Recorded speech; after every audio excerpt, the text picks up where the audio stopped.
ანგარიშვალდებულება ხალხის წინაშე. ჩვენ გვაქვს კითხვები. ისინი ვალდებულნი არიან გქონდეთ პასუხები. ჩვენი უფლება ავიწოდოთ. ჩვენი უფლება მათ ძალაუფლებაზე მნიშვნელოვანია. ჩვენ გვაინტერესებს სიმართლე. მათ უნდა აინტერესებდეთ ხალხის აზრი. ჩვენ ველოდებით გულახდილ პასუხებს. პირდაპირ საუბარი ეკაბერიძესთან ყოველ საქმეს მაესტროზე. საღამომშვიდობისა თქვენ უყურებთ პირდაპირ საუბარს ეკაბერიძესთან. გრიგოლ ვაშაძე მზადაა თავის ყოფილ ხელმძღვანელს და ამჟამინდელ კოლეგას სერგეი ლავროვს უპირობოდ შეხვდეს და ელაპარაკოს. საქართველოს რუსეთთან დიალოგი იმისთვის ჭირდება, რომ გადაიჭრას ქვეყნის დეოკუპაციისა და ორ სახელმწიფოს შორის ურთიერთობების პრობლემები. ჩვენ უნდა მივახციოთ ტერიტორიული მთლიანობის აღდგენას და უსაფრთხოებისა და სტაბილურობის უზრუნველყოფას. ამისთვის კი საჭიროა საუბარი უშუალოდ იმ ქვეყანასთან, რომელსაც თავისი ჯარები ჩვენს ტერიტორიაზე უკანონოდ ყავს განლაგებული. ქართველი ექსპერტების ვარაუდით, ხელისუფლების პოლიტიკა რუსეთთან მიმართებაში არასერიოზულია და უპირობო დიალოგის დაწყება მალე პირობებით შეიცვლება. არის თუ არა ვაშაძის ინიციატივა განპირობებული დასავლეთის ზეწოლით? არსებობს თუ არა საზოგადოებაში მოთხოვნა რუსეთთან ურთიერთობის აღდგენაზე და დაელაპარაკება თუ არა მოსკოვი თბილისს? ამ თემაზე პირდაპირ საუბარი საერთაშორისო ურთიერთობათა მკვლევართან, საქართველოს ყოფილ ელჩთან ავსტრიასა და უნგრეთში კოტე ჟღენთთან გვექნება. გადაცემის მეორე ნაწილში კი ირაკლი მელაშვილისგან შევიტყობთ, რატომ აგროვებს ეროვნული ფორუმი ხელმოწერებს მეტროს სადგურებთან.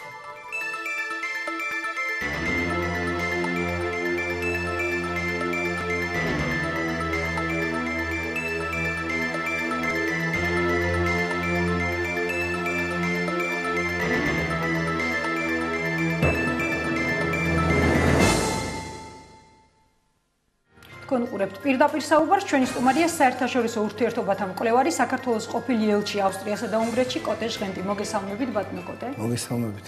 და ჩემი პირველი შეკითხვა. საგარეო საქმეთა მინისტრმა გააკეთა განცხადება, რომ მზადაა წავიდეს უპირობო მოლაპარაკებასთან რუსეთის ხელისუფლებასთან. არა და აგვისტოს ომის შემდეგ ხელისუფლება მუდმივად აცხადებდა, რომ ვიდრე არ მოხდება საქართველოს ტერიტორიის დეოკუპაცია, მანამდე ის არ დაჯდება დიალოგზე რუსულ ხელისუფლებასთან. თქვენი აზრით, რითია ხელისუფლების ახალი პოზიცია განპირობებული? არის ეს დასავლეთის ზეწოლა, რადგანაც ჩვენთვის ცნობილია, რომ ბოლო პერიოდში დასავლელი ლიდერები, მაგალითად კუშნერი, აცხადებენ, რომ საქართველოსთვის აუცილებელია წავიდეს პირდაპირ დიალოგზე რუსეთთან. თუ არის ეს განპირობებული, თვითონ ქართული საზოგადოების მოთხოვნით აღადგინოს რუსეთთან ურთიერთობა?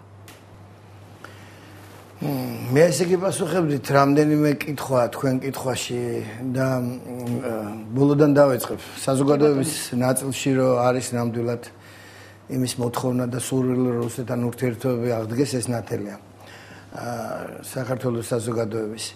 დასავლეთის მხრიდან ამას ზეწოლას ვერ დავარქმევდი, უფრო რაღაც რჩევა მუდმივად არის ხოლმე, როდესაც ჩამოდიან ლიდერები დასავლეთის, მათ გამოსვლებშიც კი ჩანს ეს რჩევა, რომ ჯობია აღადგინოთ ურთიერთობა რუსეთთან, თუნდაც ჯერ აი საუბრის დონეზე და დიალოგის დონეზე.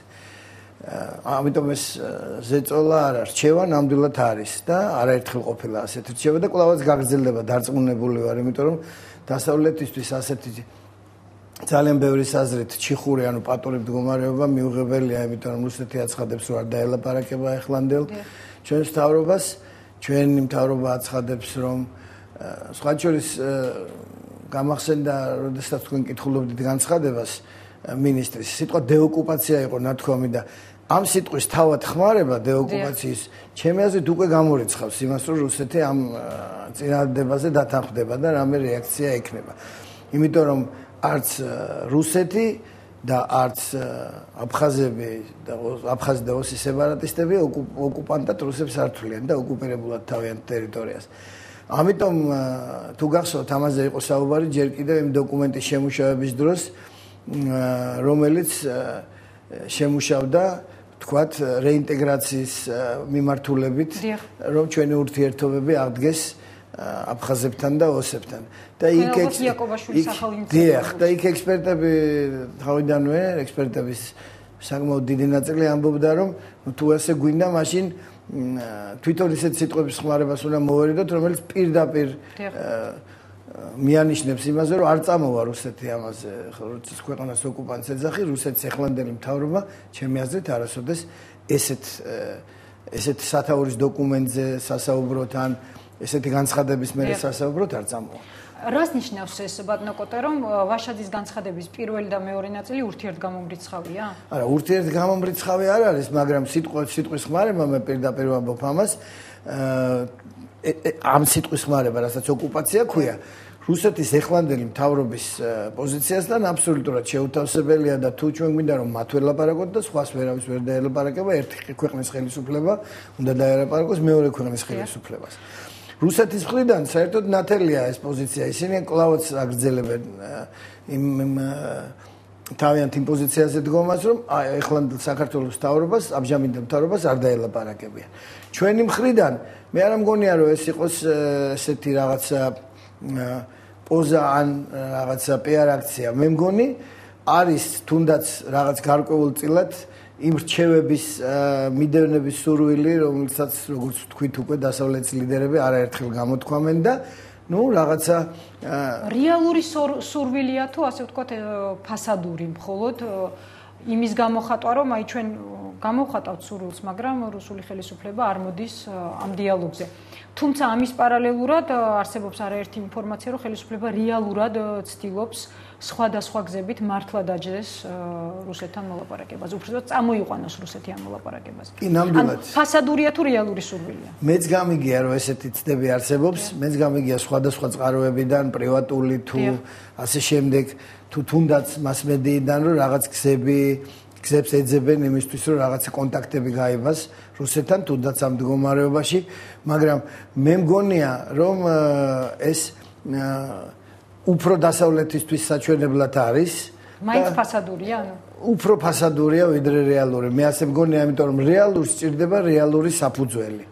თუმცა საქართველოს ხელისუფლება ბოლო წლების მანძილზე აცხადებს, რომ არ არსებულია რაიმე დიალოგზე საუბარი, ვიდრე რუსეთს აქვს 3 საელჩო საქართველოს ტერიტორიაზე, თბილისში, სოხუმში და ცხინვალში. სწორედ ამაზეა საუბარი, ეს მეორე მომენტია იმ ოკუპაციასთან ერთად. როდესაც თუ უნდა აღდგეს ურთიერთობები ორ სახელმწიფოს შორის, ეს ურთიერთობები პირველ რიგში გულისხმობს დიპლომატიური ურთიერთობის აღდგენას და ამაზე საუბრის დაწყებას. და როგორ შეიძლება დიპლომატიური ურთიერთობა აღდგეს, როცა თქვენ ბრძანეთ და ცნობილია, რომ მართლაც საელჩოებია გახსნილი და განცხადებებსაც კი აკეთებენ თავის რაღაც ინტერესების დასაცავად.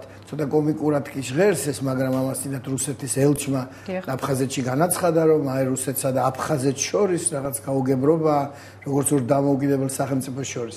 იცით რა, ერთის მხრივ ეს, როგორც თქვი, შეიძლება კომიკურია და ცნობილია ყველასთვის, რომ ეს არაღიარების პოლიტიკა გრძელდება დასავლეთის კი არა მსოფლიოს უმეტესი სახელმწიფოების მხრიდან.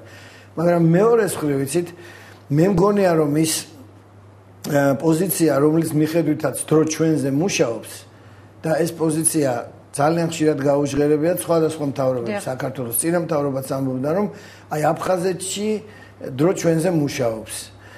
ეხლაც ამბობენ, რომ დრო ჩვენზე მუშაობს და გავა დრო და ეს სიტუაცია შეიცვლება. ეხლა ამ არგუმენტად მოყავთ გარკვეული დაძაბულობები, ასე ვთქვათ, კი ბატონო, მაგრამ თუნდაც ქონებრივი უთანხმოების საკითხი. კი ბატონო, მაგრამ სწორედ ის შემადგენელი ჩვენი ურთიერთობების, რაც გულისხმობს ქართველი და აფხაზი და ქართველი და ოსი ხალხის ურთიერთობის აღდგენას, მე მგონი ამ მიმართულებით დრო ჩვენზე არ მუშაობს და გეტყვით რატომ, ეს ძალიან უბრალოა ამის ახსნა. თაობები გაიზარდა, ერთი თაობა მაინც გაიზარდა აფხაზეთში და ოსეთში ისეთი, რომელთაც ბავშვები გაიზარდნენ, გახდნენ ახალგაზრდები, გახდნენ დასული ხალხი და იმათ ქართული საერთოდ არ უნახიათ. და ისინი იზრდებოდნენ იმ სულისკვეთებით, რომ ქართველი არის მტერი, ქართველს უნდა ჩვენი განადგურება, რომ საქართველო და ასე შემდეგ და ასე შემდეგ. და რაც უფრო მეტი დრო გავა, ჩემი აზრით, და კიდე ერთი თაობა ღმერთმა არ აქნას გაიზარდოს ესეთი, აი ამ ოკუპირებულ ტერიტორიებზე, აფხაზეთსა და ოსეთში. ჩვენ უფრო იწევს იქით შესაძლებლობა მოსახლეობის, გახლეჭილი საზოგადოების ერთმანეთთან ურთიერთობის. საქართველოს. და ეს არის ჩემი აზრით ძალიან საშიში, მაშინ როცა ეხლა ძალიან ხშირად ექსპერტებიც, სპეციალისტებიც, პოლიტოლოგებიც ლაპარაკობენ, რომ უნდა დავიწყოთ სწორედ არასამთავრობოების კონტაქტებით, მოსახლეობის კონტაქტებით და ასე შემდეგ. ბატონო კოტე, მოდით ისევ რუსულ-ქართულ ურთიერთობებს დაუბრუნდეთ. უკვე არაერთი განცხადება გაკეთდა ხელისუფლების მხრიდან უპირობო თუ წინაპირობების გარეშე მოლაპარაკებებზე. ამ ტერმინს როგორ განმარტავდით? საქმე